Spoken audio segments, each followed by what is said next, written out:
स्वागत है आपका फिर से हमारे इस चैनल में। फ्रेंड, आज हम लोग डिस्कस करने वाले हैं ऑर्डिनरी डिफरेंशियल इक्वेशन का सेकंड लेक्चर है ये। इससे पहले एक लेक्चर अपलोड हुआ है यूट्यूब पे, तो पहले आप लोग उसे देखने की कोशिश कीजिएगा और अपने फ्रेंड सर्कल में उसे शेयर कीजिए ताकि वो लोग भी इसका फ़ायदा उठा सकें। आज हम लोग डिस्कस करने वाले हैं टाइप 1 के बारे में, जिसमें हमें पढ़ना है linear differential equation of order 1 and degree 1 के बारे में। तो उसमें कुछ स्टेटमेंट है, उस स्टेटमेंट को हम लोग देख लेते हैं। कह रहा है कि differential equation is said to be linear if the independent variable and its derivative appear only in first degree and are not multiplied together। यानी कोई भी डिफरेंशियल इक्वेशन लीनियर कब कहलाएगा, जब उसका क्या हो, डेरिवेटिव हो ओनली कितना, फर्स्ट ऑर्डर में, और वो क्या हो, किसी दूसरे से मल्टीप्लाई ना हो। ओके, तो ये आपका स्टेटमेंट हो गया। उसके बाद the equation of the type dy by dx plus p y is equal to q, ये इक्वेशन 1, यही आपका क्या कहलाता है, linear differential equation in y कहलाता है। यानी y के टर्म में ये आपका लीनियर डिफरेंशियल इक्वेशन हो गया। ये इसका जनरल इक्वेशन है। तो जनरल इक्वेशन है जहाँ पे p और q क्या है, with the some function of x, यानी x का कोई फंक्शन है। और यहाँ से इसको हम लोग थोड़ा सा स्टेटमेंट को प्रूव करने की कोशिश करते हैं कि इसके बाद जो फाइनली रिजल्ट आता है वो रिजल्ट आखिर क्या आता है। तो कह रहा है कि let solution the solution by y is equal to u into v, इसको हम लोग इक्वेशन सेकंड एज्यूम करेंगे और u एंड v आपका क्या है, फंक्शन ऑफ x है। और इसको अगर हम लोग डिफरेंशिएट करते हैं तो dy by dx is equal to u dv by dx plus v du by dx, ये आपका टर्म आ जाएगा। और सिंपली सी इक्वेशन 1 को अगर हम लोग चेंज करना चाहें तो इक्वेशन 1 को हम लोग चेंज कर सकते हैं। dy by dx के वैल्यू के जगह पे हम लोग इस वैल्यू को पुट कर सकते हैं, यानी u dv by dx plus v du by dx plus p and y के जगह पे हम लोग क्या करेंगे, pu इंटू v, और इज इक्वल टू q है तो q। और यहाँ से अगर हम इसी इक्वेशन से अगर v को कॉमन करना चाहें तो v into d by d x plus pu plus u dv by d x is equal to q, इसको हम लोग इक्वेशन 3 लेट करते हैं। और यहाँ से अगर हम चेंज करते हैं u in such a way that du by d x plus pu is equal to 0, यानी इस टर्म को अगर हम 0 के इक्वल हम लोग पुट करते हैं तो यहाँ से du बाई, आप देख सकते हैं du बाई डी एक्स का जो वैल्यू आएगा माइनस पी यू आएगा। ओके, तो यहाँ से डी यू बाई यू के अगर हम लोग वैल्यू की बात करें तो माइनस पी डी एक्स आएगा। और इसको हम लोग अगर इंटीग्रेट करते हैं बोथ साइड को तो यहाँ से integration of 1 by U D U is equal to minus integration of E का ई डी एक्स। और यहाँ से इंटीग्रेशन ऑफ 1 बाई एक्स, कोई भी फंक्शन का क्या होता है, लॉग होता है, तो log u is equal to minus integration of p d x. और लॉग का टर्म इधर जाएगा तो आपका क्या हो जाएगा, ई का पावर में, और यहाँ से माइनस आपका क्या हो जाएगा, पॉजिटिव में हो जाएगा। तो यू इज इक्वल टू ई का power integration of p d x, और यही integration of p d x जो है वो आपका इंटीग्रेटिंग फैक्टर कहलाता है, यानी आई एफ कहलाता है, जो क्वेश्चन में कहीं ना कहीं इंपॉर्टेंट रोल प्ले करता है।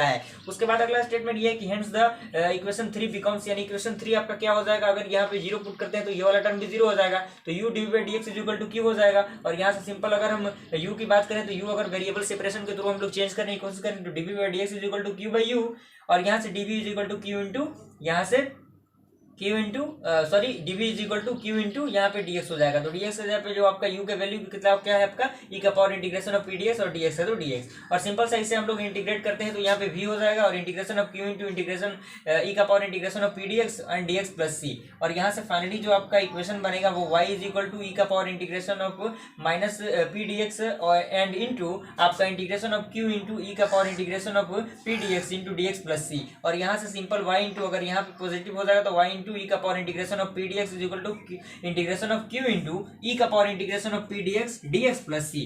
और यहाँ से आप ये किसका वैल्यू, ये आपका इंटीग्रेटिंग फैक्टर का वैल्यू है, तो y into integrating factor is equal to integration of q into integrating factor d x plus c. ये आपका जनरल सोल्यूशन हो गया। आइए हम लोग इस स्टेटमेंट को एग्जाम्पल के थ्रू समझने के कुछ एग्जाम्पल टाइप के क्वेश्चन हैं जिनका प्रैक्टिस करना आपके लिए जरूरी हो जाता है, तो आप लोग इस क्वेश्चन को प्रैक्टिस कर सकते हैं। नंबर 1 क्वेश्चन कह रहा है कि solve cos square x divide by dy by d x plus y is equal to 10x।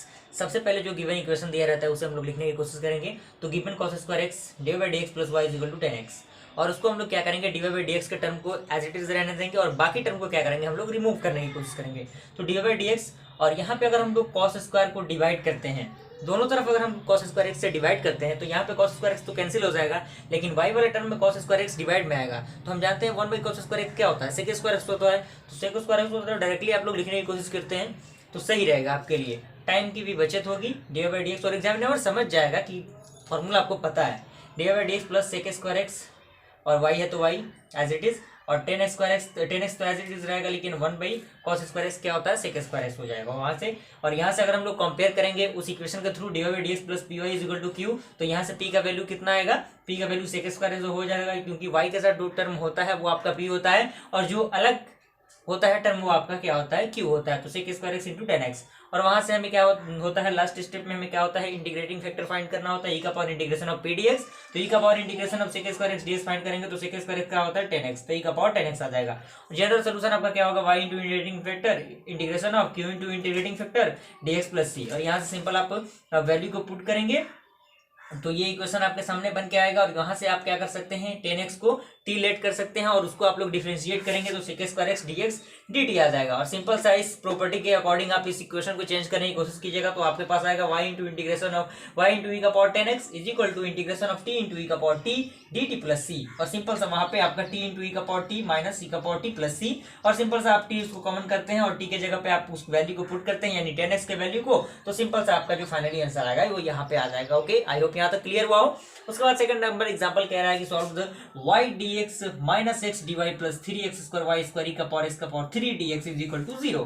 Simple सा जो इक्वेशन दिया हुआ है उसे हम लोग लिखने की कोशिश करेंगे और सिंपल सा हम लोग वेरिएबल सेपरेशन का यूज करेंगे, वेरिएबल को सेपरेट करेंगे। उसके बाद उसका जो होगा टर्म वो y plus 3x square y square e का पावर x का power 3 dx is equal to x dy, यानी ये वाला टर्म x dy आपका इधर आएगा तो पॉजिटिव हो जाएगा। और वहां से अगर x dy बाई dx हम करने की कोशिश करते हैं तो y plus 3x square y square e का पावर x का पावर 3, और यहाँ से अगर dy बाई dx यानी x वाले टर्म को अगर हम एक तरफ करते हैं सेपरेट तो dy बाई dx और यहाँ से माइनस y बाई x हो जाएगा is equal to 3x square y square e का पावर x का पावर 3 हो जाएगा। और सिंपल सा अगर y स्क्वायर इधर डिवाइड में आता है तो 1 by y square dy by dx minus यहाँ से y स्क्वायर अगर डिवाइड में आता है तो एक y से एक y कैंसिल हो जाएगा तो 1 divided by y x is equal to 3x square. यहाँ से y स्क्वायर को अगर डिवाइड करते हैं तो यहाँ पे आपका क्या होगा, यहाँ पे तो 1 हो जाएगा, e x का पावर 3 हो जाएगा। उसके बाद हम क्या करेंगे, एक प्रॉपर्टी लगा देंगे, हम one by y equal to अगर हम जेड पुट करते हैं और इसे डिफरेंशिएट करते हैं तो minus 1 by y square d by d x is equal to d z by dx आ जाएगा। और यहाँ से इसको हम लोग सिंपल सा पुट करने की कोशिश करें तो आपका ये वैल्यू आ जाएगा। और वहां से ये वैल्यू आएगा। उसके बाद हम लोग क्या करेंगे, इंटीग्रेटिंग फैक्टर फाइंड करेंगे। तो यहाँ से इंटीग्रेटिंग फैक्टर आप लोग देख सकते हैं, यहाँ पे टर्म जेड के टर्म में आ गया तो उससे घबराने की कोई जरूरत नहीं है, जेड भी हो सकता है, एस भी हो सकता है, कोई भी टर्म हो सकता है, उसमें कोई दिक्कत वाली बात नहीं है। तो इंटीग्रेटिंग फैक्टर ई का पावर इंटीग्रेशन ऑफ यहाँ जेड के साथ जो टर्म है integration of 1 by x d x e का power log x is equal to x. Simple सा आप वैल्यू को पुट करेंगे तो putting the value getting the result. यहाँ तक आई होप क्लियर हुआ हो। आई होप आपको ये वीडियो पसंद आया, वीडियो को लाइक कीजिए और चैनल पर चैनल को सब्सक्राइब कीजिए। फिर मिलते हैं अगले वीडियो में, तब तक के लिए थैंक यू।